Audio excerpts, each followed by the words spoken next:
Bonjour et bienvenue pour cette conférence de début d'après-midi. J'espère que la digestion se passera bien, que nous passerons un bon moment ensemble autour d'un sujet qui nous passionne, qui passionne notamment cette petite association qui est la marque, qui est, comme certains le savent peut-être, une relation... J'ai presque tout ce qu'il faut. Voilà, qui est une association qui réunit de nombreux acteurs de la relation client. J'aime à la présenter habituellement comme une auberge espagnole, mais je vous avais déjà fait le pitch l'année dernière et je n'allais pas radoter. Donc je vous présenterai cette année comme un espèce de jazz bar, jazz café, dans lequel effectivement des acteurs de la relation client viennent s'essayer à partager des bonnes pratiques issues à la fois de leur expertise. Chacun vient avec son instrument, chacun vient avec sa passion, avec son style, et à l'occasion de différentes rencontres, on va pouvoir échanger sur le sujet de la réclamation. Aujourd'hui, les artistes, si j'ose dire, qui vous accompagneront sur cette planche sont issus d'univers assez différents, quoique, puisque la marque aime à se présenter un petit peu comme une famille. On a réuni aujourd'hui, on pourrait dire, deux cousins germains, puisqu'on a deux membres de la famille Mullier qui sont présents à travers Leroy Merlin et également Decathlon, et puis également nos amis de BNP Paribas Cardiff qui viendront également partager sur ce sujet finalement de la gestion de l'insatisfaction, de la réclamation client comme une discipline sportive.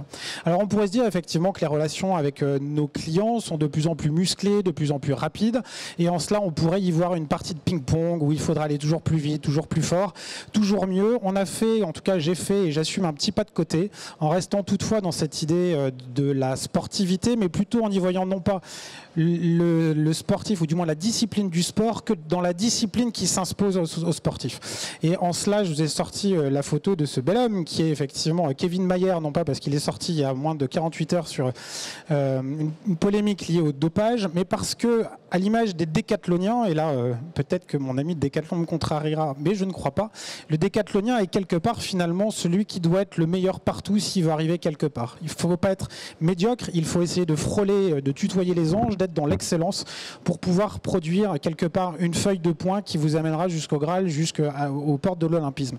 Et en cela, cet univers sportif, c'est un petit peu cet univers du décathlon que je vous soumets à votre réflexion, puisqu'à la fois aujourd'hui le manager de la relation client, quand il parle de réclamation mais aussi d'autres sujets que la relation, de l'expérience client, il doit à la fois produire, et je dis bien produire parce qu'aujourd'hui il y a une espèce de fausse vertu ou peut-être un tabou en se disant on est dans le management de l'insatisfaction, on manage, on pilote. Non. Aussi on produit au quotidien, et c'est quelque chose qu'il faut probablement pas oublier. Et on produit, mais aussi on manage. Donc on va manager des équipes, on va manager également une relation. Et puis il y a aussi, et vous n'êtes pas là probablement pour rien aujourd'hui, il y a aussi énormément d'innovation, notamment d'innovation technologique. Et je ne doute pas que vous trouverez sur ce salon un bon nombre de réponses à vos questions. Les technologies, du coup, nouveau KPI peut-être aussi, qui va de pair avec le pilotage, et puis de plus en plus avec notion finalement d'influence. Comment on va également, nous en tant que manager dans nos entreprises, manager représentant de la relation client, essayer d'influencer les décisions, les destinées de nos marques. Et puis également, il nous faut, dans les réponses apportées également à nos clients, répondre. Alors j'ai mis quelques points, peut-être font-ils fourre-tout. Moi, c'est des points que j'ai en tête depuis longtemps et que je me balade d'année en année. Peut-être il n'y a que les cons qui ne changent pas d'idée, donc un jour je les changerai probablement. Mais il y a cette notion de cohérence, finalement être cohérent dans ce qui sort de notre marque, et particulièrement au niveau de la relation client. Et ce qui sort de notre marque, il y a cette notion de synchronicité, d'essayer d'être d'une manière fluide, de répondre aux différents sujets différents par nos différents canaux d'une manière fluide et cohérente. Et puis il y a cette notamment notion de justesse dans la relation client et la réclamation client particulièrement. Je vous renvoie à tout ce qui touche au domaine de la théorie de la justice. Et puis cette notion également d'authenticité, également de délicatesse. Je crois que l'actualité assez récente avec les Gilets jaunes porte justement ce soin finalement à ce qu'attendent aujourd'hui nos concitoyens et notamment nos clients et notamment nos collaborateurs. C'est peut-être cette notion peut-être un peu désuète que finalement d'être délicat et de prendre soin de l'autre, qu'il soit collaborateur ou qu'il soit client. Voilà donc quelques clés pour rentrer dans ce que je vous présenterai comme étant non pas un décathlon mais un triathlon.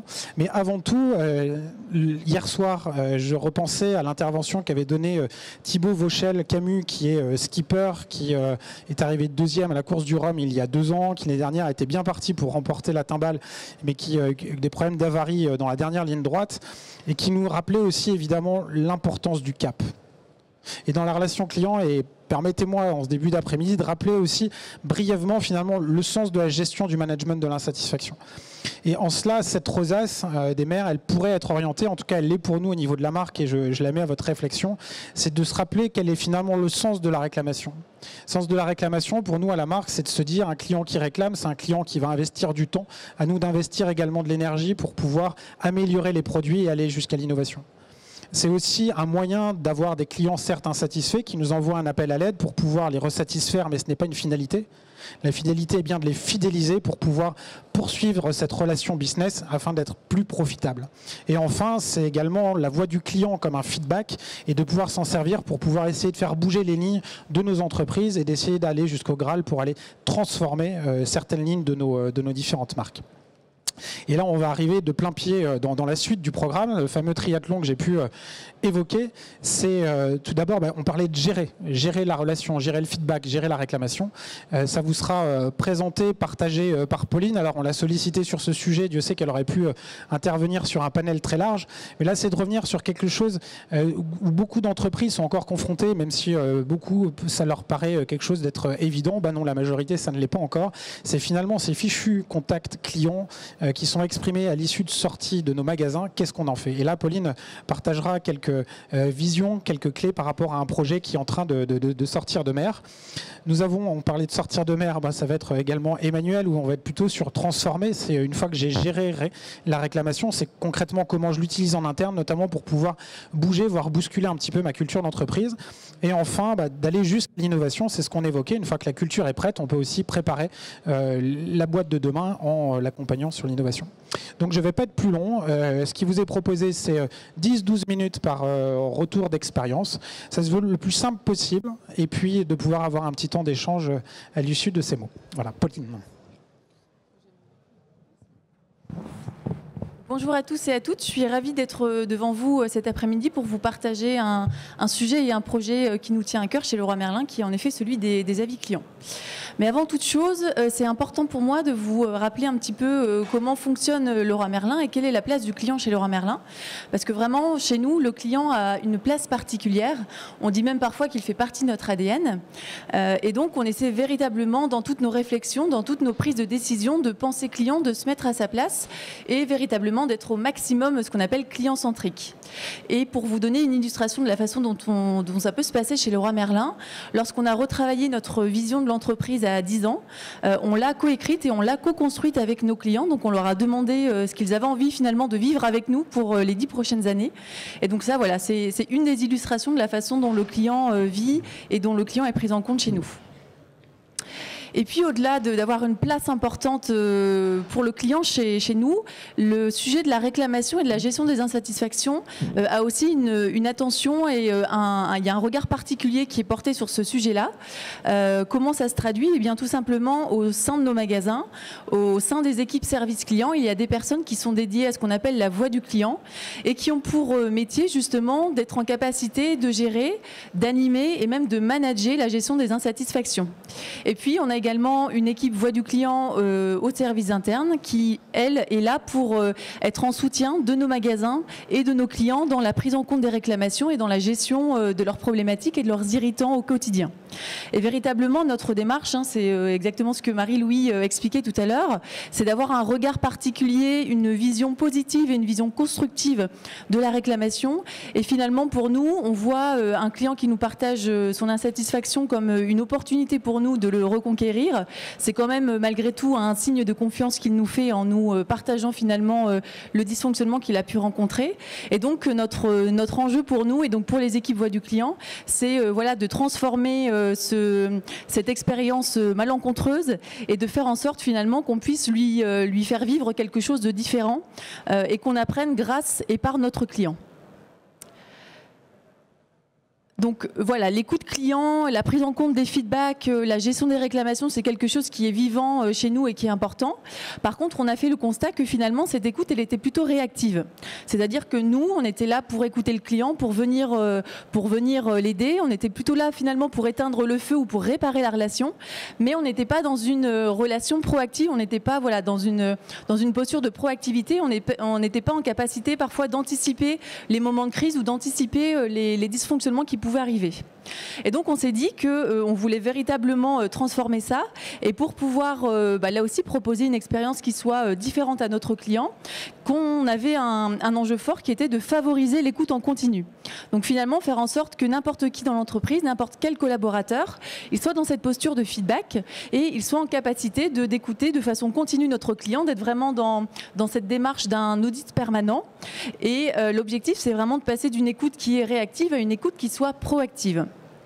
Et donc pour pouvoir travailler sur cette écoute en continu, évidemment on s'est dit que le digital avait un rôle important et on a regardé de très près le sujet des avis clients.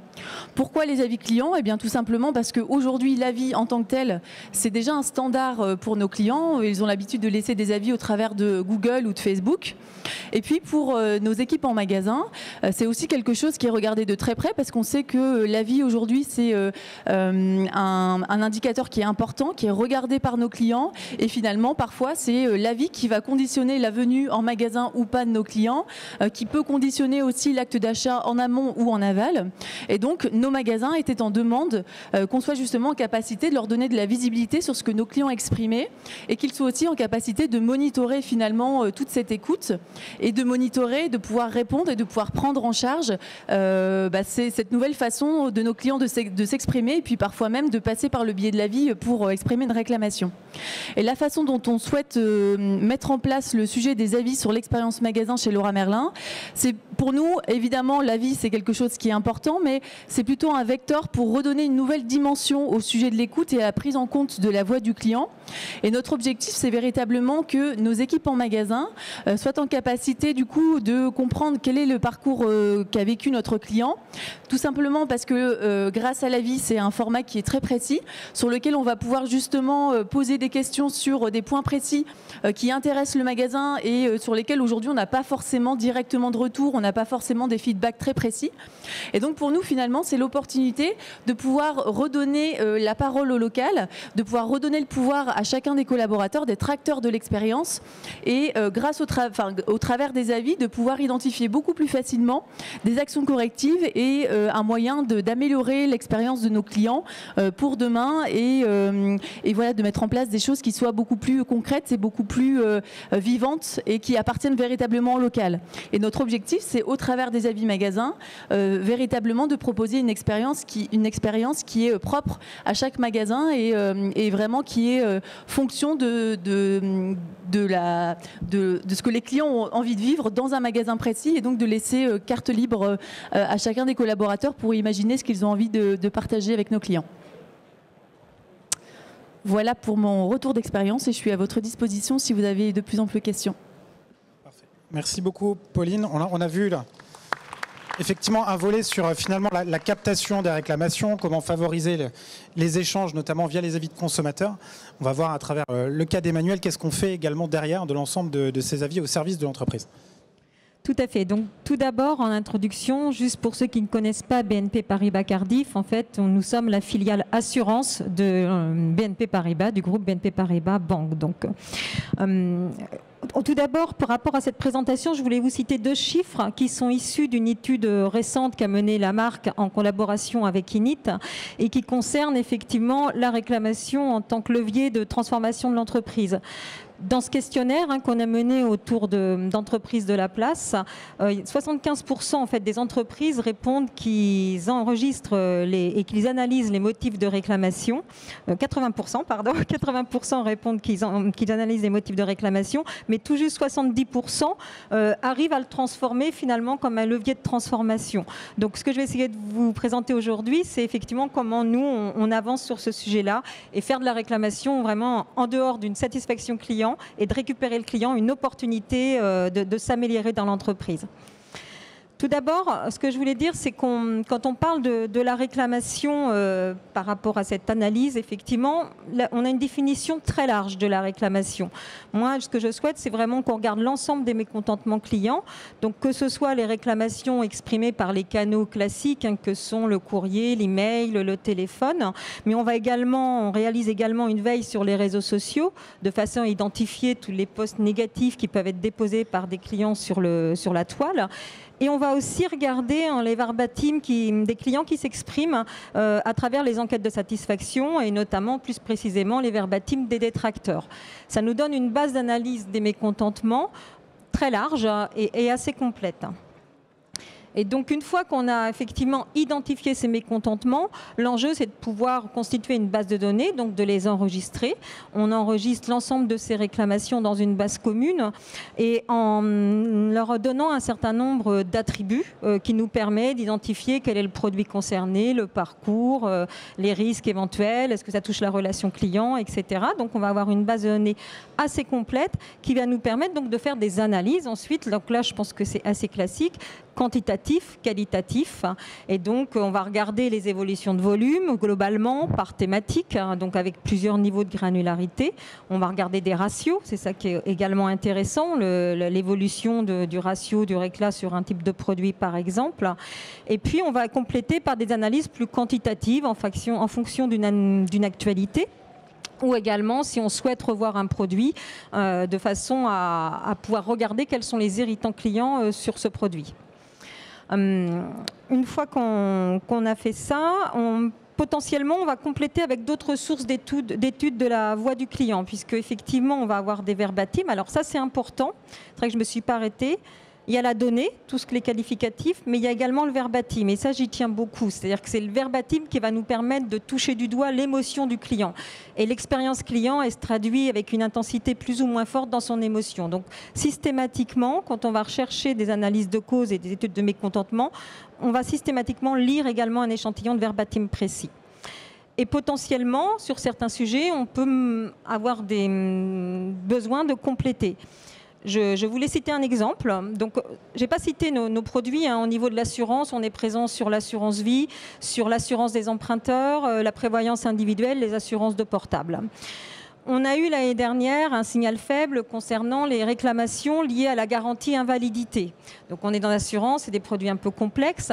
La garantie invalidité, c'est en fait une garantie qui va prendre le relais par des garanties arrêt de travail sur des assurances des emprunteurs et qui va nous permettre de prendre en charge la mensualité de crédit immobilier d'un client s'il ne peut pas travailler pour des raisons médicales par exemple.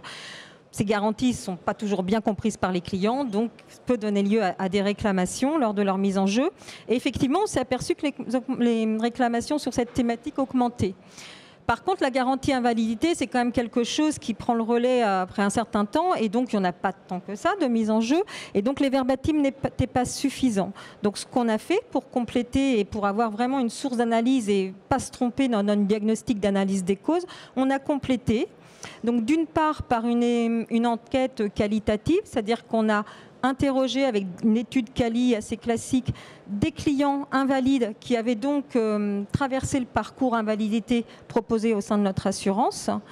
Et puis on a également monté une communauté ponctuelle d'invalides, là encore, sur la place, donc pas forcément clients chez nous, pour bien comprendre leur situation et leur écosystème. Et on a donc dans cette communauté, il y avait des invalides, des aidants, de la famille, donc finalement tout un ensemble. Et c'est cet ensemble-là qui nous a permis, en l'occurrence, de faire un diagnostic et de permettre d'alimenter le marketing et toutes les équipes qui travaillent dessus pour refondre cette garantie et qu'elle corresponde mieux aux besoins et attentes de clients et qu'elle soit moins déceptive. C'est quand même l'objectif dans le nouveau produit. Donc voilà sur la façon dont on analyse. Après, comme le disait Marie-Louis, un des enjeux de mon point de vue, c'est vraiment la communication. Alors, par rapport à Leroy Merlin, nous, on est aussi le client dans notre ADN, il ne faut pas en douter, mais effectivement, on a un modèle de business qui est différent, on a un modèle B2B2C. Historiquement, on était très partenaires, donc la notion de culture client, le client final, nos équipes le voient peu. On n'a pas d'agence puisqu'on distribue par le réseau bancaire ou par d'autres partenaires de la place, mais on ne distribue pas en direct Cardif avec le client final, très peu en tout cas. Donc nos équipes internes n'ont pas toute cette proximité que décrivait Pauline. Donc moi, je souhaite vraiment que par les réclamations, on contribue justement à leur faire toucher du doigt ce que vivent nos clients. Alors il y a aussi des façons positives de le faire, mais c'est pas lié aujourd'hui. Et donc, un des axes, c'est le bilan annuel des réclamations qu'on publie systématiquement, donc depuis maintenant quelques années, annuel comme son nom dit, et c'est un document qu'on a voulu très visuel, très pédagogique, et qui reprend pas mal d'items. Donc en premier, on va reprendre les éléments de volume, justement, d'évolution de nos réclamations. On va également reprendre, diffuser les principaux reproches que peuvent nous adresser nos clients. Du verbatim, là encore, c'est important que l'ensemble de l'entreprise puisse toucher du doigt le verbatim.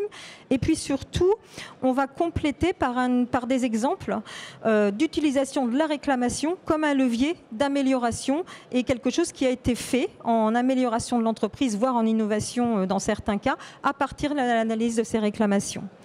Et ce bilan, il est tout public, c'est-à-dire qu'en fait, il est vraiment diffusé à l'ensemble des collaborateurs de l'entreprise, quel que soit son service, aussi bien le collaborateur des équipes de gestion, l'informaticien, la RH, et également dans l'ensemble du management. Et on va du collaborateur, effectivement, comme je disais, gestionnaire, jusqu'au DG de la boîte qui attend le bilan tous les ans. Et on a vraiment des feedbacks positifs sur ce point-là.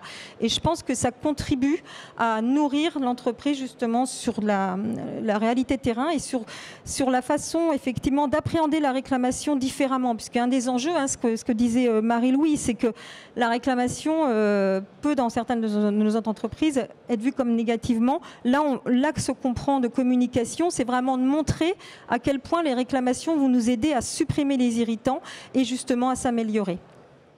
Donc là, c'était effectivement un des exemples grand public, acculturation. Deuxième exemple que je propose de vous décrire aujourd'hui, c'est un comité qu'on a mis en place qui s'appelle le comité amélioration continue à partir des réclamations. Là, on est sur une initiative beaucoup plus structurée, puisque c'est un comité qui a lieu tous les 2 mois et qui rassemble une vingtaine de managers décisionnaires dans l'entreprise. Puisque autour de la table, on a en fait systématiquement 2 membres du COMEX, c'est important, et puis également les patrons des grandes entités qui vont contribuer au service client, donc le responsable des opérations, responsable marketing, commerce, relations clients, mais également le juridique, la conformité, donc finalement l'ensemble des fonctions qui sont représentées.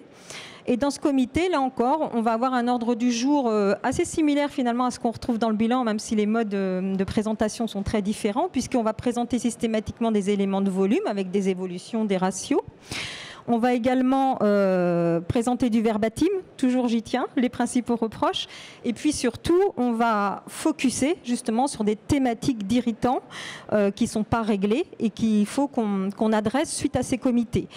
Donc, lors de ce comité, ça va permettre aux participants d'échanger leur point de vue. Alors bien sûr, avant ce comité, ce qui est très important, c'est l'analyse des causes, puisqu'il faut creuser effectivement l'ensemble des sujets, et puis proposer des plans d'action, avec effectivement des possibilités de décision lors de ce comité. C'est l'un des objectifs. Mais ce n'est pas le seul, parce que l'une des grandes vertus, là encore, c'est finalement de nourrir ces managers décisionnaires de façon régulière de cette voix du client. Et le pari qu'on a fait et qui aujourd'hui est plutôt rempli, c'est que nourris de ce qu'on peut partager lors de ce comité, ils vont repartir dans leur quotidien influencés de ce qu'on a pu se dire, de la voix du client telle qu'ils l'ont touché du doigt. Et finalement, les décisions qu'ils vont prendre peuvent être différentes dans ce sens-là et forcément plus ciblées réduction des irritants. Alors, je crois que Marie, tu me disais qu'est-ce qu'il faut faire que ça fonctionne bien, parce que c'est vrai que ce n'est pas forcément évident à mettre en place. Je dirais que quand on a démarré au départ, alors déjà la première chose, forcément le fait que le COMEX soit présent à ce comité a aidé à ce qu'au départ les gens puissent être présents, ça c'est un fait. Aujourd'hui, tout le monde vient et pas du tout contraint et forcé. Je dirais qu'il y a vraiment une présence importante avec envie d'être nourri, voire des gens qui nous disent mais pourquoi j'y suis pas, moi j'aimerais bien être à ce comité, etc. Ça c'est important, le COMEX qui était engagé. Mais le deuxième point, c'est qu'au démarrage, en fait, on a connu quelque chose auquel on s'attendait, c'est qu'il y avait des gens vraiment sur la défensive. On était vraiment sur cette réclamation, qu'est-ce que j'ai fait de mal pour qu'on vienne me mettre sous le nez les réclamations finalement qui remontent des clients. Et je pense par exemple au délai de traitement, qui est un sujet de réclamation qui peut être assez classique, qui est un irritant fort, et le responsable des opérations qui disait mais non, moi mes délais vraiment ils sont bons, je ne comprends pas, etc.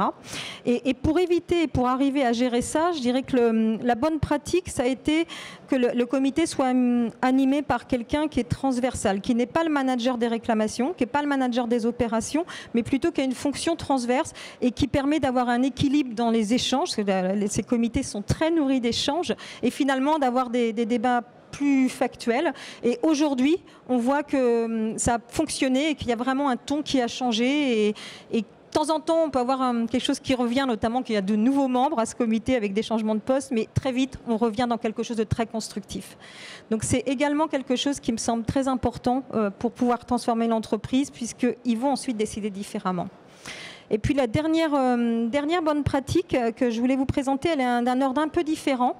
C'est plutôt dans l'ordre de la symétrie des attentions. Et là, on va utiliser la voix du collaborateur, mais dans sa fonction de client. En fait, on a monté une communauté qui s'appelle la communauté client-collaborateur, qui part d'un constat assez simple, c'est que finalement, l'ensemble des collaborateurs de l'entreprise sont eux-mêmes des clients dans la vie de tous les jours. Alors des clients d'assurance de fait, l'assurance, certaines sont obligatoires, donc tout le monde a de l'assurance.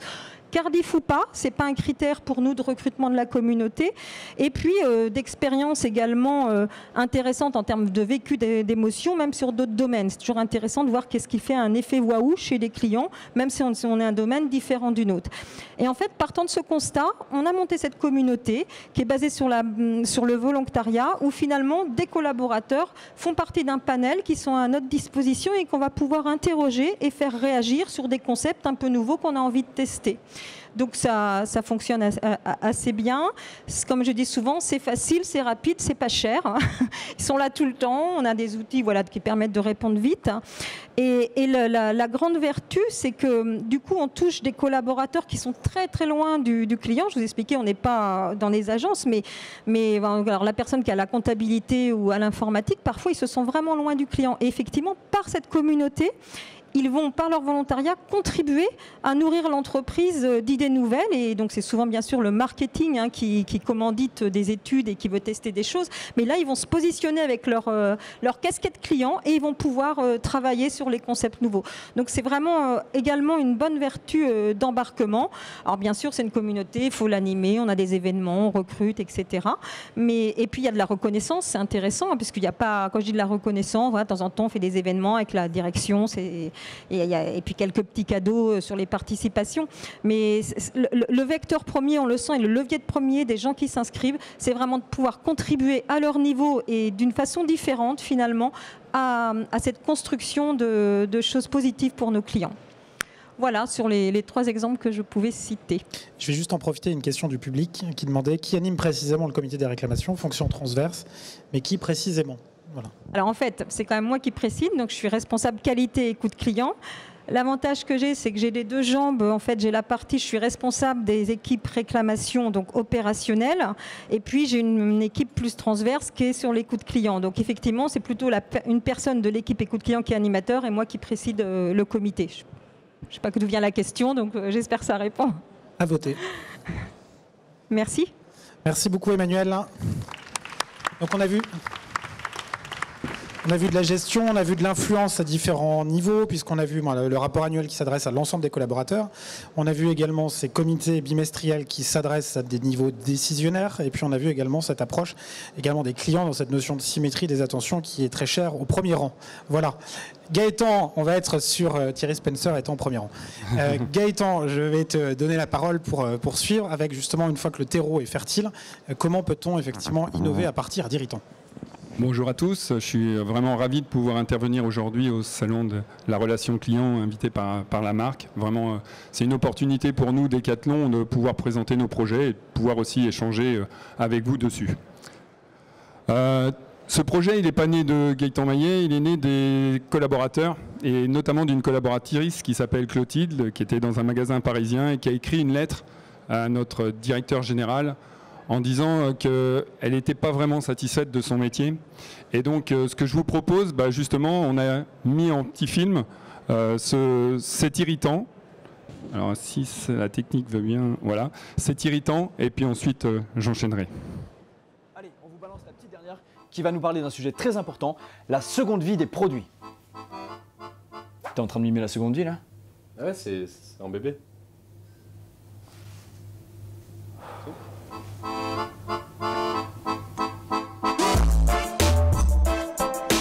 Jadis, l'hôte d'accueil redoutait par-dessus tout une question.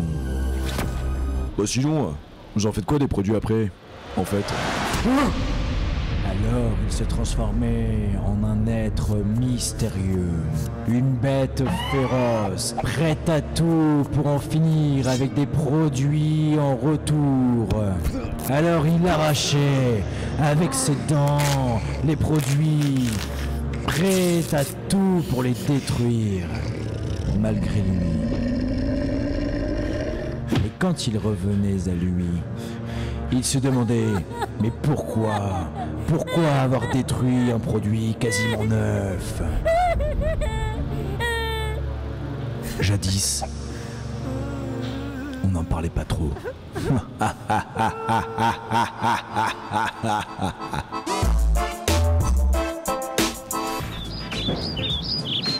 En 2020, l'hôte d'accueil est un amoureux de la nature. Démonstration. Rendez-vous devant le rayon fin de série. Et là, petite devinette. Et vous savez pourquoi elles sont si peu chères? Parce que ces produits sont revalorisés. Hein? Et oui. Aujourd'hui, quand les produits reviennent, on n'est plus obligé de les baisser. C'est fini. Non, non, non, non, non, non. Fini ce temps-là. On les revalorise. Et oui. On les lave, on les désinfecte et on les revend à prix réduit. Ça ne change rien à l'usage du produit. Tout le monde y gagne. Et aujourd'hui, on a même des bacs de recyclage à dispo. On pense à la planète. C'est notre terrain de jeu. Ça en jette, hein? Ou pas? Jette ou pas? Pas mal, hein? Les produits retournés peuvent aussi partir en dons pour différentes associations. On est comme ça chez Decathlon. Ah oui, vous êtes fort chez Decathlon. Donc voilà, c'est parti, l'histoire elle est partie d'un irritant. Voilà, et il y avait une non-symétrie entre les gestes qu'on pouvait faire depuis 40 ans, parce que depuis 40 ans, vous pouvez venir chez Decathlon et changer un produit sans problème.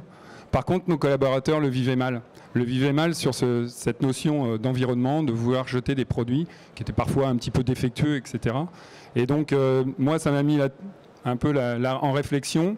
J'ai mis mon gilet, puis je suis allé à l'accueil, et puis je me suis aperçu qu'il n'y avait pas simplement cet irritant-là, c'est qu'on traitait énormément de volume et qu'on n'avait plus le temps de s'occuper de vous, de nos clients, du bonjour. Et donc, c'était d'autres irritants, l'attente en caisse, l'attente à l'accueil. Et donc, comment, avec l'équipe, on s'est mis dans une dynamique de se dire comment on peut réagir par rapport à ça. Et puis surtout que le standard du marché est en train de changer. Qui aujourd'hui consomme sur Amazon? Juste lever la main là. Voilà. Et qui a déjà fait un retour chez Amazon? Et qui a fait un retour de moins de 10 €? Voilà. Ou si vous êtes Prime, peut-être que même vous n'avez pas fait de retour parce qu'ils vous ont dit de garder et que vous étiez immédiatement remboursé. Et donc là, c'est un changement de paradigme pour nous, issu du retail dans les magasins. Donc il faut pouvoir changer par rapport à ça. De l'autre côté des États-Unis, on voit arriver quoi? Du moins, de l'autre côté de l'Atlantique, on voit arriver quoi? On voit arriver les Happy Return, les relais où on peut venir échanger son produit, tout simplement parce que les gens, ils ont besoin de contact. Et donc là, nous, on a une force chez Decathlon, on a 300 points de vente. Donc là, c'est une vraie opportunité de pouvoir rentrer en relation avec nos clients lors d'un retour. Et puis on voit arriver d'autres formes aussi avec Etam qui fait du try at home, la possibilité de commander des produits sans les acheter, vous les payez que ce que vous retournez. Et puis Walmart qui a lancé la caisse autonome reverse, mais ça on s'est complètement inspiré d'eux et vous allez voir ce qu'on a réalisé. Pour moi ce qui est important en tous les cas c'est de passer d'un process, chez Decathlon on gère 7 millions de retours, à une expérience. C'est pas facile avec les volumes qu'on traite et donc chaque client est unique. Je viens avec un t-shirt ou je viens avec un tapis de course, ça va pas être la même relation, ça va pas être la même gestion du retour. Et donc ça, chaque client qui va être unique, Decathlon s'engage à faire un retour unique. C'est un peu ce qu'on a co-construit avec l'équipe des Decathloniens. Notre vision, c'est que quand on est membre de Decathlon, partout où je suis, quand je veux, je dois pouvoir faire un retour. Et donc ça nous engage à promouvoir, à avoir des idées, de révolutionner un petit peu à n'importe quel moment son retour aussi.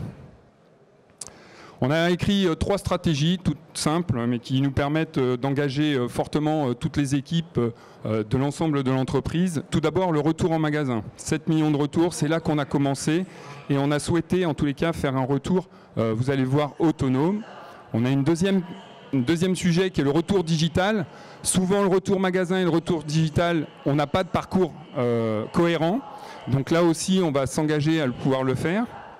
Et le tout doit être réuni par un point qui est très important, c'est la confiance. Tout d'abord, la confiance à nos collaborateurs, parce que si nos collaborateurs n'ont pas confiance dans les outils, en confiance dans la politique, ils ne vont pas pouvoir la transmettre à nos clients. Et donc pour nous, ça nous paraît essentiel. Là-dessus, on a un engagement qui est de garantir l'enchantement à chaque client qui rentre dans nos magasins, et notamment lors du retour. Et dans ces 7 millions de retours, on en gère 90 de remise en vente. 90% de nos produits sont remis en vente, donc ne nécessitent aucune intervention. C'est un geste purement basique. Et là, on a géré un retour autonome. Et je vais vous faire voir le POC qu'on a mené à Neuville-en-Ferrain. Et je vous donnerai les résultats ensuite. Bonjour, je vais donc vous présenter le POC sur le retour autonome mis en place sur Neuville-en-Ferrain. Donc on a utilisé un système de caisse qui existe déjà actuellement, qu'on a quelque peu modifié. Donc on appuie sur le bouton retour, on met notre produit dans le bac, où là il est lu en RFID, donc le prix est rappelé. On valide.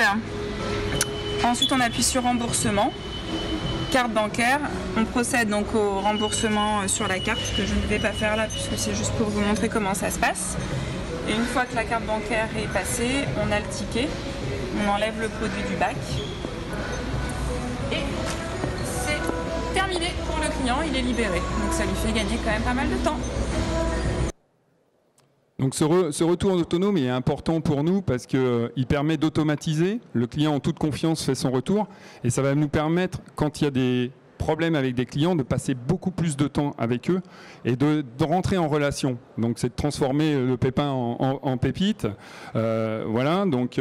Et là, ça va se faire de sportif à sportif. Quand vous veniez au magasin, tout était fait à l'accueil. Là, ce qu'on va proposer, c'est d'aller vivre une expérience dans le rayon avec un conseiller qui est sportif, qui a vendu le produit, et c'est là où on va traiter la réclamation. Donc sur smartphone, nos collaborateurs, à partir d'aujourd'hui, sur le magasin de Neuville-en-Ferrain, vont pouvoir faire le retour avec un M-Post. Donc c'est un petit boîtier de carte bancaire où vous allez pouvoir rentrer votre carte bancaire et vous rembourser. Et surtout, ensuite, pour nous, ce qui va être super important, c'est de pouvoir échanger sur la problématique que vous avez eue sur le produit. Donc là, parler avec quelqu'un qui fait du running, vous avez eu un souci avec votre chaussure de running, là on va pouvoir rentrer dans le détail, prendre les photos du produit et le remonter directement à nos ingénieurs produits. On est une entreprise qui est complètement intégrée, donc notre chance c'est que derrière on va pouvoir faire de l'amélioration continue, pouvoir peut-être même répondre aux clients en lui disant qu'on a amélioré le produit et que pour la prochaine fois on sera amélioré, et ça c'est super important pour nous et pour toutes nos équipes pour la commercialisation de nos futurs produits. Et quand le produit a un petit pépin et puis que franchement il ne nécessite pas d'aller à la benne, on le transfère vers Decathlon Occasion, une nouvelle organisation qu'on a mis en place depuis le début d'année, où là le produit va être revendu en seconde vie avec une étiquette bien marketée qui va permettre à chaque client de savoir que le produit il a été utilisé, mais pour lequel ça rend accessible le sport pour tous, parce que tout le monde ne peut pas s'acheter des chaussures des fois très chères, et alors que là on va proposer des prix aussi intéressants au lieu de mettre les produits je dirais à la benne. L'enjeu aussi c'est de les commercialiser physiquement mais aussi digitalement, et vous retrouvez ces produits sur Decathlon Occasion et rendus accessibles dans les magasins. Donc ça c'est une belle opportunité, et tous nos collaborateurs, on vient de dupliquer la solution, sont vraiment enchantés, et ça commence par là parce que tous les jours ils mettaient des produits à la benne, et aujourd'hui ils sont très fiers de pouvoir revendre des produits un petit peu portés, usagés, mais qui bénéficient à des gens pour rendre le sport encore plus accessible. Et dernier point, quand les produits, on ne peut plus les remettre vraiment en vente, là, le magasin de campus, il y a 15 jours, vient d'ouvrir une petite zone dans le magasin où on reprend tous les produits je dirais, des autres magasins qu'on n'a pas pu vendre et pour lesquels on fait des analyses pour, encore une fois, nos ingénieurs produits, mais aussi on donne les produits au lieu de les jeter. Donc ça, c'est une photo de l'équipe de Jean-Sébastien Tronchon qui est en charge de ce projet, qui est zéro produit jeté et qui consolide tous les produits et les donne à des associations sportives pour là aussi encore favoriser le sport. Et donc l'objectif vraiment sur la métropole, c'est d'ici la fin de l'année ne plus avoir de produits jetés dans nos magasins. Donc voilà un petit peu en ce qui concerne, c'est pas une innovation, hein, c'est simplement du bon sens, mais qui nous nourrit au quotidien et nous engage fortement, moi et mon équipe. Et puis moi j'ai un rêve, c'est que on produit énormément chez Decathlon, des millions et des millions de produits, c'est que tous nos produits qui rendent accessible le sport, on doit demain les retourner dans tous nos points de vente, si vous avez une paire de chaussures, etc., qui a été usagée, dans tous nos points de contact, pour les revendre, les réparer, les louer, pourquoi pas les partager, pour protéger notre plus beau terrain de jeu qui est le sport. Moi je suis un sportif et quand je pratique le vélo, la natation, j'ai envie que mes enfants demain ils pratiquent le sport encore dans des beaux endroits comme la montagne, la mer. Et donc ça c'est aussi quelque chose qui fait nous lever le matin pour pouvoir, je dirais, engager des innovations. Je ne sais pas si c'est une innovation, hein, je vous le dis encore, mais du bon sens pour tous nous protéger. Merci à tous. Merci beaucoup. Merci beaucoup Gaëtan. Donc on a volontairement gardé du temps pour pouvoir échanger, du moins interagir avec les questions qui nous ont été adressées. Il y a une question, on pourrait commencer par la dernière. Pour Decathlon Occasion, comment les personnes font pour s'échanger les produits par la poste, qui paye et définit les frais de livraison? Moi, si j'ai bien compris, c'est plutôt les produits qui sont effectivement ramenés au magasin. C'est bien cela. Et ensuite, qui sont remis sur ce que vous appelez, je crois, la filière... Ouais, non, donc là, c'est encore qu'à titre, je dirais, d'expérimentation. Les produits sont d'abord disponibles en magasin. La future évolution, on a peu parlé, mais c'est le digital, de pouvoir les rendre possibles en digital avec du ship from store et la possibilité pour les clients de commander des produits d'occasion. Mais là, c'est une deuxième étape qu'on verra une fois que la première sera bien ancrée. Une question, alors, Emmanuel, Coquelicot, où s'expriment les collaborateurs sur une plateforme communautaire? Point d'interrogation. Oui, en partie, en sachant qu'on est souvent sur de la sollicitation, c'est-à-dire qu'on va adresser des questionnaires. Donc dans ce cas-là, effectivement, on est plutôt sur une méthode classique d'enquête. On a une petite plateforme, mais qui restera à développer. Et puis ponctuellement, on organise en fait des ateliers et on va plutôt recruter des volontaires qui peuvent donner un peu de temps et venir co-construire à des ateliers de co-construction. Donc c'est assez varié en termes de mode de sollicitation. Et de mémoire, je crois que tu réunis ta communauté 1 à 2 fois par an, me semble-t-il. Au moins 2 fois par an, voilà, qui est autour d'un petit événement interne qui vise à la fois, effectivement, comme je disais, à récompenser les membres, mais aussi à donner de la visibilité à la communauté pour recruter de nouveaux membres. Hein. Il n'y a pas de secret. C'est intéressant cette pratique, qui me fait penser à une pratique qu'a mis Waterman en place également. C'était cette fois-ci d'inciter les collaborateurs qui utilisent des stylos Waterman également à faire acte de réclamation pour également voir quel était le type de process quand on ramenait... Voilà.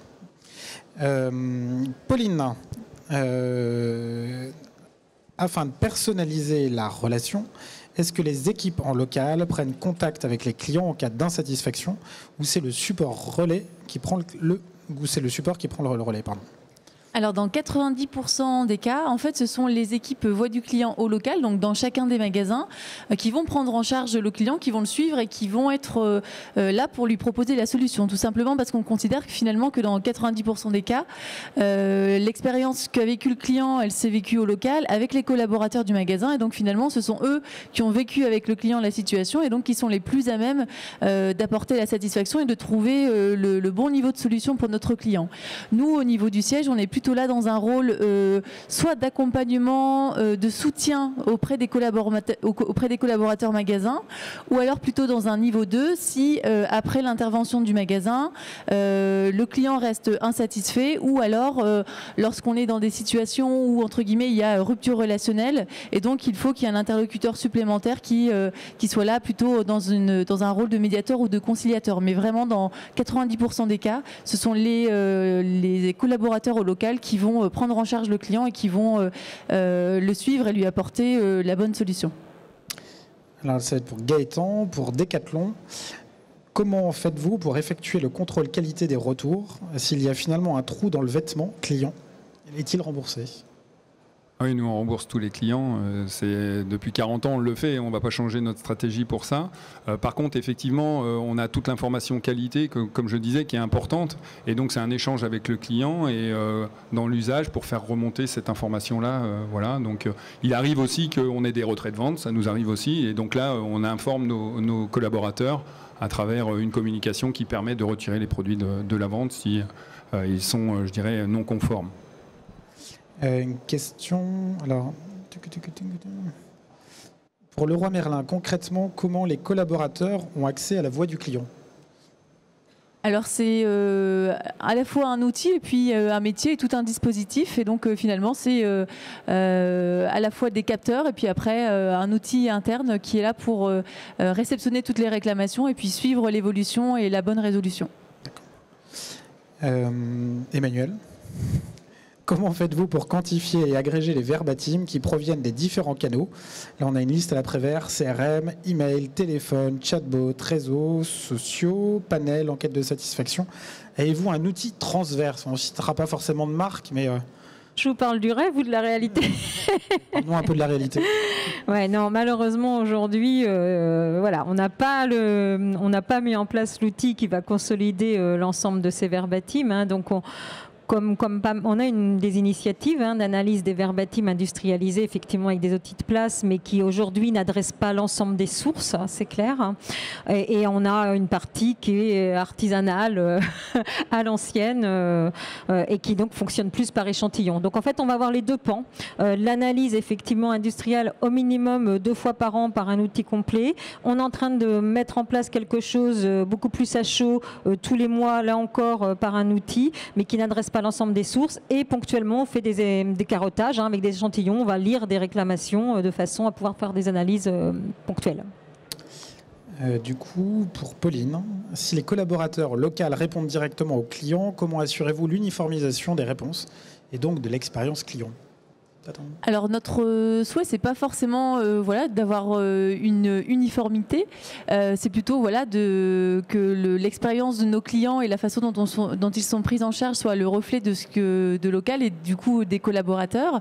La supervision qu'on peut avoir, c'est plutôt voilà, pour être garant du processus de façon générale. On peut être là plutôt sur un rôle de conseil ou regarder, mais plutôt avec de la prise de hauteur et au contraire laisser l'action et la prise d'initiative par nos collaborateurs au local.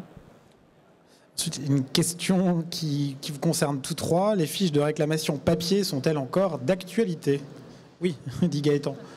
Oui, je pense que ça restera encore un moyen, je dirais aussi, d'interpeller. Quand on reçoit un recommandé, c'est vraiment quelque chose de marquant. Les personnes ne sont pas tous passées à l'ère de la digitalisation. Martine, elle reçoit encore beaucoup de courriers et c'est normal, quoi. Ça fait partie des moyens de communication et des différents canaux. Voilà.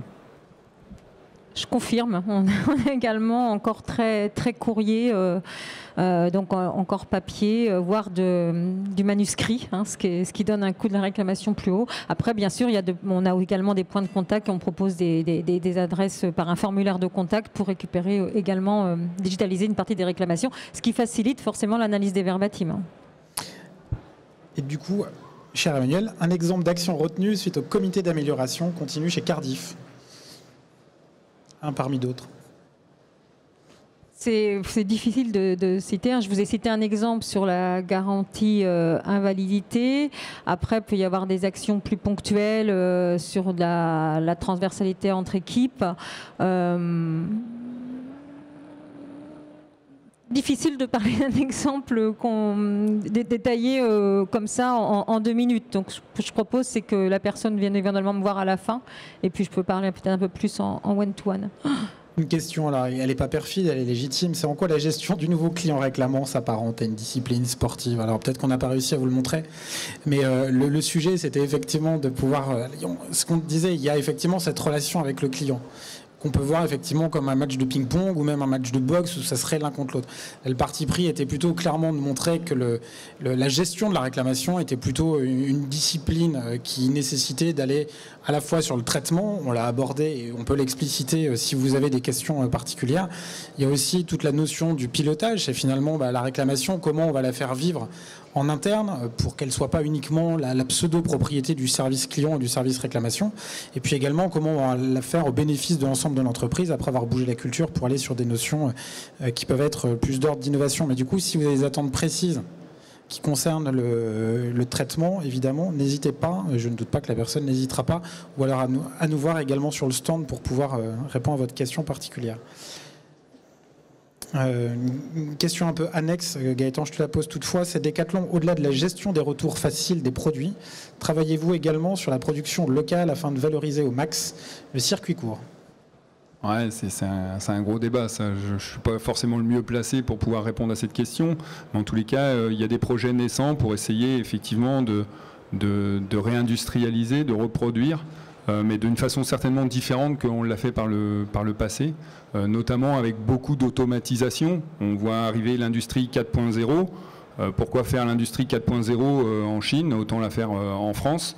Et donc on a des équipes d'innovation qui sont en train de travailler sur le sujet, mais on est encore sur des signaux très faibles. C'est certainement peut-être la voie, mais le prix est encore très accessible voilà, dans d'autres pays, notamment sur le textile.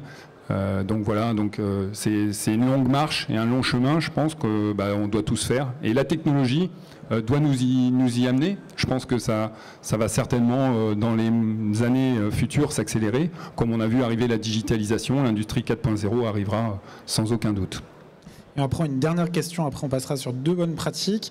Alors pour Leroy Merlin, quels outils donnez-vous aux collaborateurs pour savoir gérer les insatisfactions? Des exemples, standards de qualité avec délais à respecter, des normes dans les réponses.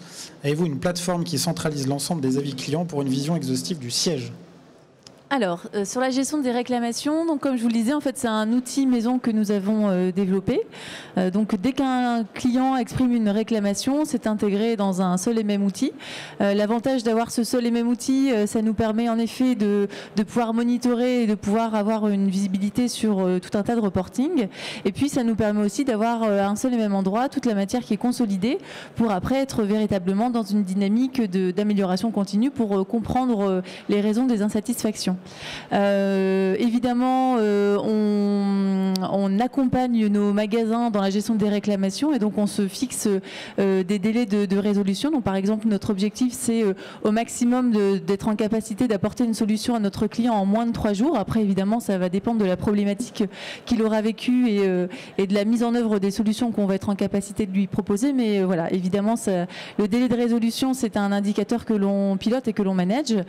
Concernant maintenant les avis, l'objectif en effet est d'avoir, alors c'est un projet qui est encore en cours de développement, qui va arriver dans nos magasins d'ici la fin d'année, mais évidemment l'objectif c'est de tout consolider dans une seule et même plateforme, à la fois les avis sur l'expérience magasin que l'on sera nous-mêmes en capacité de collecter et de générer, et puis l'objectif c'est également de donner la visibilité à nos magasins sur tous les avis qui existent aujourd'hui sur des plateformes externes, et je pense notamment aux avis Google.